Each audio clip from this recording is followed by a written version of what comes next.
जानकी जीवन स्मरण जय जय राम पार्वती पते हर हर महादेव पुंडलीक वरदारी विठ्ठल श्री अनंत कोटी ब्रह्मांड नायक राजाधिराज सच्चिदानंद सद्गुरु श्री ब्रह्मचैतन्य महाराज की जय। स्थिती निरूपण हा 9व्या दशकातील 10वा समास आपण श्री महाराजांच्या सेवेमध्ये पाहत आहे। अंतरस्थितीबद्दल समर्थ विवरण करत आहेत। आत आपण कसे आहोत हे सगळ्यात जास्त महत्त्वाचं आहे आणि आपल्या आत आपलं स्वरूप आहे हे त्याहूनही जास्त महत्त्वाचं आहे। देवांना भजलं तर देवलोक प्राप्त होतो, पितरांना भजलं तर पितृलोक, भूतांना भजलं तर भूतलोक, आणि जर निर्गुणाचं भजन केलं म्हणजेच आपल्या आत्मस्वरूपाचं भजन केलं तर आत्मस्वरूपाची प्राप्ती होते। या पद्धतीनं आपल्या आत शिरण्याबद्दल समर्थांनी विवेचन सुरू केलं। परमार्थ खरं म्हणजे अत्यंत शुद्ध, सरळ, सोपा आणि निखळ असा आहे। त्याच्यामध्ये कोणतीही भेसळ नाही, पण मनुष्य स्वतःच्या बुद्धीनं त्याच्यामध्ये भेसळ करतो आणि मग साधा सरळ असलेला परमार्थ क्लिष्ट होऊन बसतो। आपले समर्थ दासबोधामध्ये काय सांगत आहेत, ज्ञानेश्वर माऊली ज्ञानेश्वरीमध्ये काय सांगत आहेत, नाथ महाराज नाथ भागवतामध्ये काय सांगत आहेत, हे नीटपणे पाहणं गरजेचं आहे। नाहीतर आपले समज असतात की वर्तनामध्ये परमार्थ पाहिजे, तो तर पाहिजेच, पण अंतरस्थितीचं काय?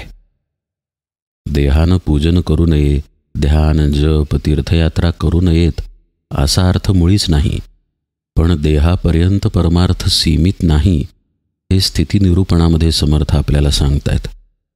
नाहीतर त्यांनी देवळाच्या शिखरावर बसलेल्या कावळ्याचं उदाहरण दिलं नसतं, सभेत चढून बसणाऱ्या माकडांचं उदाहरण दिलं नसतं, किंवा ध्यानस्थ दिसतो पण ध्यान करत नसतो अशा बगळ्याचं उदाहरण दिलं नसतं। आपल्या आतमध्ये जे चिंतन आहे ते विषयाचं चिंतन आहे। इंद्रियांच्या मार्फत आपण आपलं जीवन जगत आहे। प्रत्येक गोष्ट इंद्रियांच्या मार्फत ग्रहण करतो। जे ग्रहण करतो ते सर्व विषय आहेत आणि त्याच विषयांचं चिंतन आतमध्ये सुरू आहे। आपलं या गोष्टीकडे लक्ष नाही की ज्या गोष्टीमुळं आपण हे चिंतन करू शकतो ती गोष्ट खरं म्हणजे चिंतनीय आहे। आपलं स्वरूप हे चिंतनीय आहे। जसं की आत्ता आपण निरूपण ऐकतोय, एक प्रकारे हा विषयच आहे, पण सात्विक विषय आहे एवढाच काय तो फरक। समजा सिनेमाचं गाणं ऐकत आहे किंवा कोणताही पदार्थ खात आहे, पण आपण कुणाच्या सत्तेवर हे सगळं अनुभवू शकतो त्याला जर अनुभवायला आपण गेलो नाही तर आपले हे वरवरचे अनुभव येतात आणि निघून जातात। त्यामधून आपल्या हाताला फारसं काही लागत नाही। समर्थ म्हणतायत की आधी स्वरूपाला ओळखणं गरजेचं आहे। ते याचसाठी ज्या आधारावरती जीवन सुरू आहे त्या आधाराला जीवन सुरू असेपर्यंत ओळखलं पाहिजे तर महत्त्व आहे। मग प्रश्न असा उपस्थित होतो की हा आधार कोणता आणि त्याला ओळखायचं कसं? त्याला ओळखायला जर त्याचं भजन करायचं असेल तर ते कसं करायचं असा प्रश्न श्रोत्यानं विचारला। आता हे आपलं स्वरूप निर्गुण आहे, तर अशा निर्गुण स्वरूपाचं भजन कसं करायचं? त्याचं भजन केल्याशिवाय त्याला ओळखता येणार नाही। त्याचं भजन केवळ एकाच पद्धतीनं होऊ शकतं। समर्थ म्हणतायत की त्याच्याशी अनन्य होणं, आपल्या स्वरूपाशी अनन्य राहणं हा एकमेव प्रकार आहे आपल्या स्वरूपाचं भजन करण्याचा। समर्थ म्हणतात असं जर केलं तर धन्यता प्राप्त होईल। याचा अर्थ असा की काहीतरी पूर्णत्व आपल्याला मिळेल असं समर्थांना सुचवायचं आहे। आता हे पूर्णत्व व्यावहारिक पूर्णत्व नाही।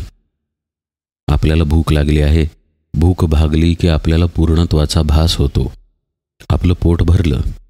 किंवा आपल्याला एखादा कपडा खरेदी करायचा असेल, तो खरेदी केला की आपल्याला पूर्णत्वाचा भास होतो, आता मला हवा तो कपडा मी घेतला।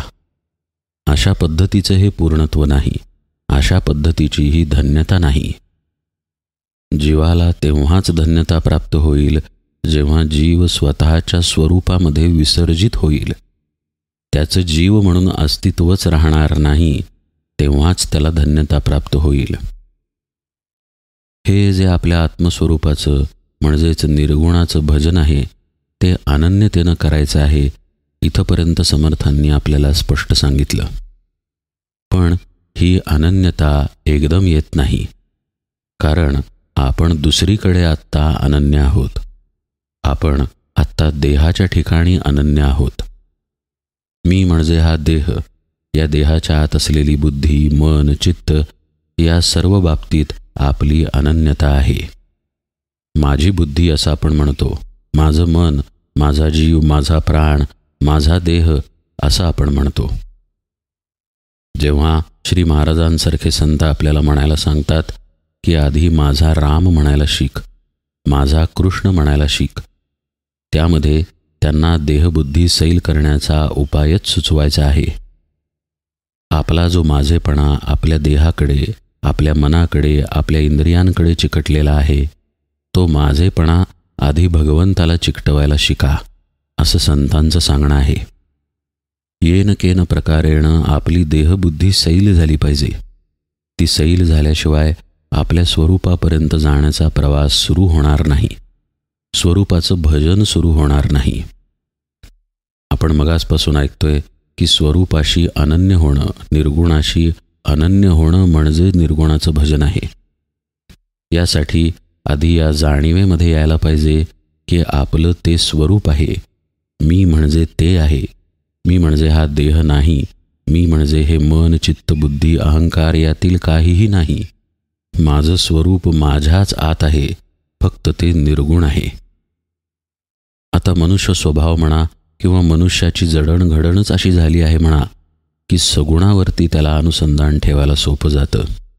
मग या आत्मारामाला, आपल्या स्वरूपाला सगुण रूप दिलं गेलं, ते म्हणजे आपली मूर्ती, आपला देव, आपलं आराध्य स्थान.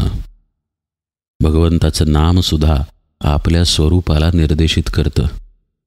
कुणी राम म्हणेल तर कुणी कृष्ण म्हणेल, कुणी शिव म्हणेल तर कुणी दत्त म्हणेल, पण ते नाम आपल्या स्वरूपालाच निर्देशित करतं.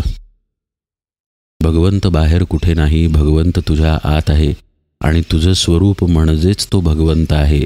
इतकंच नाही, जर ते तुझं स्वरूप असेल तर तू म्हणजे तेच आहेस.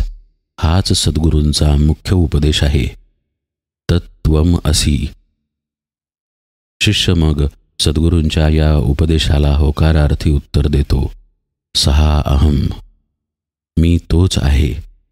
आणि हे दिलेलं उत्तर तो साधनेच्या द्वारे जीवनामध्ये घोटवतो, आपल्या जीवनामध्ये उतरवतो.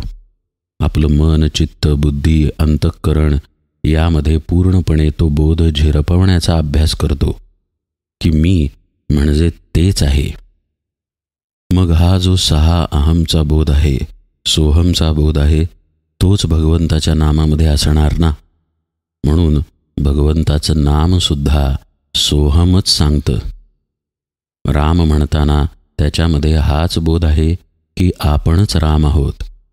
शिव म्हणताना त्याच्यामध्ये हाच बोध आहे की आपणच शिव आहोत. शिवम भूत्वा शिवम यजेत हाच परमार्थ आहे. पण शिवम भूत्वा शिवम यजेत होत असताना हा जो मूळचा शिव आहे तो निर्गुणच आहे. त्याला भजायला आपण सगुणामध्ये आणतो आणि सगुणाचं भजन करत करत स्वतः निर्गुण स्वरूप होऊन जातो. आणि असं होणं म्हणजे निर्गुणाशी अनन्य होणं आहे. श्री महाराज अत्यंत सोप्या भाषेमध्ये सांगतात की स्वतः निर्गुण झाल्याशिवाय निर्गुणाचं भजन करता येत नाही. याचा अर्थ काय?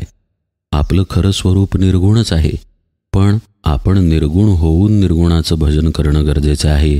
याचाच अर्थ त्या निर्गुणाला ज्या गोष्टी चिकटून त्याचं रूपांतर देहबुद्धीमध्ये झालं आहे त्या गोष्टी बाजूला करणं गरजेचं आहे. आणि त्या गोष्टी म्हणजेच आपलं मन, त्यातले विचार, आपलं चित्त, आपली बुद्धी, आपलं अंतःकरण आणि आपला अहंकार. ह्या गोष्टी जेव्हा टाकल्या जातील तेव्हा निर्गुण स्वरूप तिथे आत आहेच. ते बाहेरून कुठून आणण्याची गरजच नाही. आणि म्हणूनच या गोष्टी टाकण्याचा अभ्यास करणं म्हणजे स्वतः निर्गुण होणं. आणि असं झालं की स्वरूप आणि आपण वेगळे उरतच नाही. आपला मी स्वरूपामध्येच विसर्जित होतो. म्हणजेच शिवम भूत्वा शिवम यजेत असं होऊन जातं आणि हेच निर्गुणाशी अनन्य होणं. समर्थ आपल्याला हाच विषय पटवून देत आहेत. कालपर्यंत आपण 12 ओव्या पाहिल्या. पुढे पहा समर्थ काय म्हणतायत. सकळ केलियाचे सार्थक देव ओळखावा एक, आपण कोण हा विवेक पाहिला पाहिजे. हीच सार्थकता, याच्याशिवाय अन्य कोणतीही सार्थकता नाही. मनुष्याचं जीवन पहा, सार्थकतेसाठी धडपडत आहे. तुला जन्म दिल्याचं सार्थक होईल, जरा चांगले मार्क आण, असं आई मुलाला म्हणते. किंवा आज दिवसाचं सार्थक झालं बाबा, असं आपल्या तोंडून वाक्य येतं. सार्थकता आपण आपल्या जीवनामध्ये सतत शोधत आहे. पण खरी सार्थकता काय आहे? समर्थ म्हणतायत, देव ओळखावा एक. आपल्या स्वरूपापाशी, आपल्या आत्म्यापाशी जाऊनच समर्थांचा सर्व उपदेश थांबतो. कारण तेच महत्त्वाचं आहे. जर ते कळलं नाही तर बाकी सगळं कळूनही काहीही उपयोग नाही. आत्मा तेवढा निश्चल आहे, स्थिर आहे, सत्य आहे आणि अनंत आहे, निरंतर आहे. बाकी सर्व गोष्टींना खंड आहे. बाकी सगळ्याचं ज्ञान हे अज्ञानातच जमा होतं. आपल्या स्वरूपाचं ज्ञान हेच खरं ज्ञान. समर्थ म्हणतायत की तुम्ही उपासनेच्या पुष्कळ खटपटी करा, पण त्याचं सार्थक तेव्हाच आहे जेव्हा तुम्ही तुमच्या स्वरूपाला प्राप्त व्हाल. ते प्राप्त होण्यासाठी जर त्या खटपटींचा वापर होत असेल तर त्याच्यात सार्थकता आहे. सतत हा विवेक विचार पाहिजे की आपण कोण आहोत, आपण कोण हा विवेक पाहिला पाहिजे. देवपूजा आपण समजा करत आहे. रामाची मूर्ती आहे, रामाच्या मूर्तीला स्नान घालत आहे, वस्त्रे चढवत आहे, फुले वाहत आहे, वगैरे वगैरे. पण हे करताना याचं भान पाहिजे की हा राम माझ्याच आत्मस्वरूपाचं प्रतीक आहे. मीच तो आहे हा भाव जर पूजेत नसेल तर ती पूजा म्हणजे कोरडं कर्मकांड आहे. तसंच नामाच्या बाबतीत आहे, तसंच ध्यानाच्या बाबतीत आहे. आपण कोण याचा विवेक तिथे नसेल तर ते कर्म केवळ कोरडं राहील. पण आपण कोण याचा विवेक तिथे असेल तर ती खरी साधना होईल आणि ती साधना आपल्याला आपल्या सार्थकतेकडे घेऊन जाईल. मग हे सांगून समर्थ पुढे म्हणतात, देव पाहता निराकार, आपला तो माईक विचार, सोहम आत्मा हा निर्धार बाणून गेला. आला पहा विषय सोहमकडे. कारण तेच आत्मतत्व आपण आहोत हाच उपदेश सद्गुरूंनी दिलेला आहे आणि त्यांना आपण होय मी तोच आहे असं उत्तर दिलेलं आहे आणि ते उत्तर म्हणजेच सोहम आहे. समर्थ म्हणतायत, अशा या आपल्या स्वरूपाला जर पाहायला गेलं तर ते निराकार आहे, ते निर्गुण आहे. याचा अर्थ असा की आपणही निर्गुण आहोत.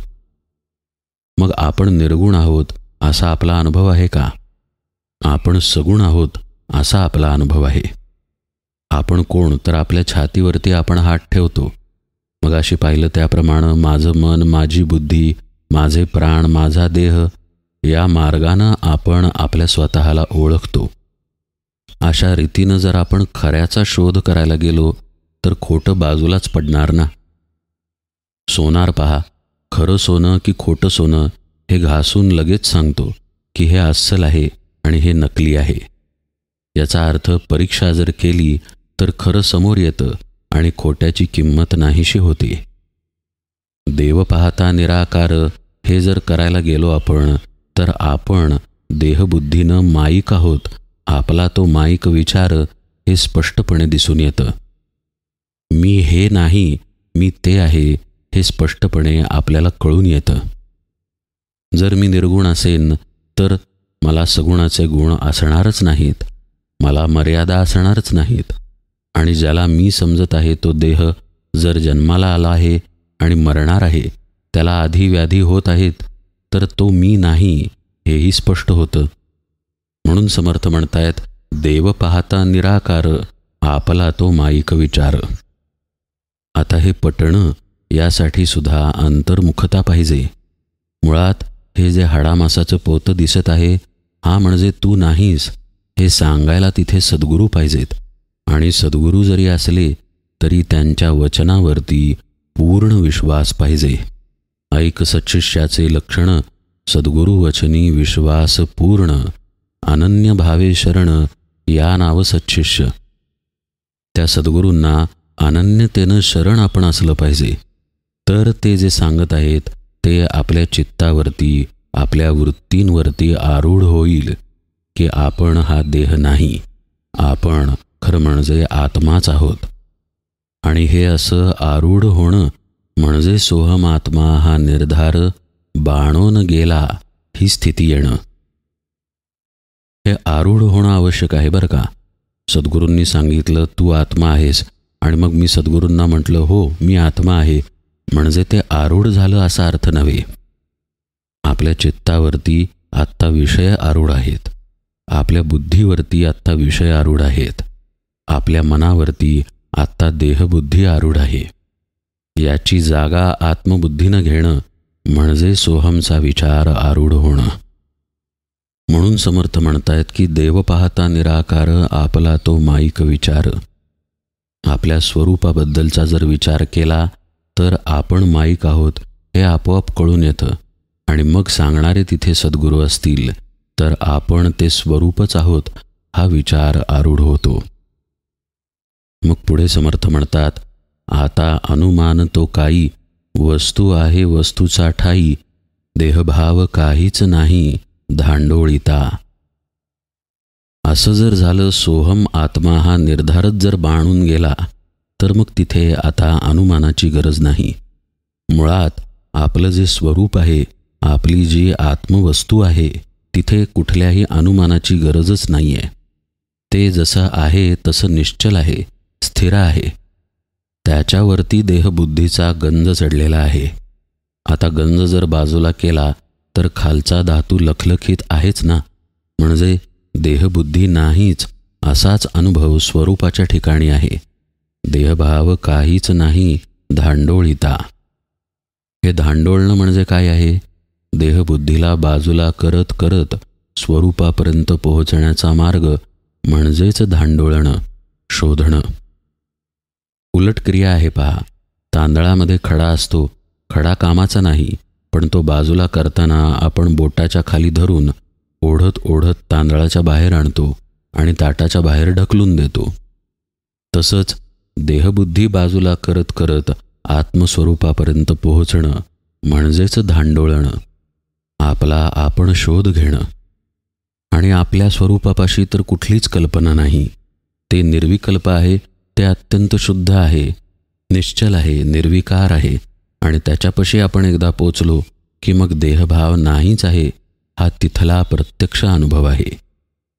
म्हणून समर्थ म्हणतात, आता अनुमान तो काही, वस्तू आहे वस्तूचा ठाई, देहभाव काहीच नाही धांडोळीता.